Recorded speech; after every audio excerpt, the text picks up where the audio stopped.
ماہ مبارک رمضان کی 23ویں رات کے اعمال کی طرف، جو کہ سب سے عظیم رات ہے۔ روایات میں ملتا ہے یہ رات شب قدر کی پہلی 2 راتوں سے افضل ہے، اور بہت سی روایات سے معلوم ہوتا ہے کہ شب قدر یہی ہے۔ اس رات کا پہلا عمل یہ ہے کہ سورہ عنکبوت اور سورہ روم کو پڑھا جائے۔ امام جعفر صادق علیہ السلام نے قسم اٹھا کر فرمایا کہ اس رات ان 2 سورتوں کا پڑھنے والا اہل جنت میں سے ہے۔ سورہ عنکبوت پارہ نمبر 20 میں اور سورہ کا نمبر 29 ہے، اور سورہ روم پارہ نمبر 21 میں ہے اور سورہ کا نمبر 30 ہے۔ اس کا دوسرا عمل ہے سورہ حامیم دخان پڑھیں۔ اس کا تیسرا عمل ہے 1000 مرتبہ سورہ قادر پڑھیں۔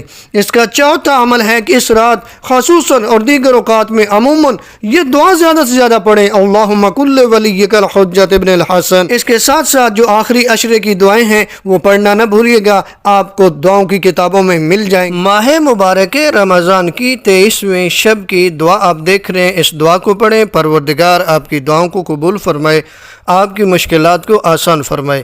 امیر کائنات علی ابن ابی طالب علیہ السلام کی بیان کردہ نماز جو 23ویں شب کی نماز ہے، امیر کائنات کی بیان کردہ 23ویں شب کی نماز 8 رکعت نماز ہے، جو 2 کر کے پڑھیں گے، فجر کی طرح پڑھ سکتے ہیں، یعنی ہر رکعت میں الحمد کے بعد آپ کوئی بھی سورہ پڑھ سکتے ہیں۔ امیر کائنات علی ابن ابی طالب علیہ السلام نے فرمایا اس نماز کے پڑھنے والے کے لیے آسمان کے دروازے کھول دیے جاتے ہیں۔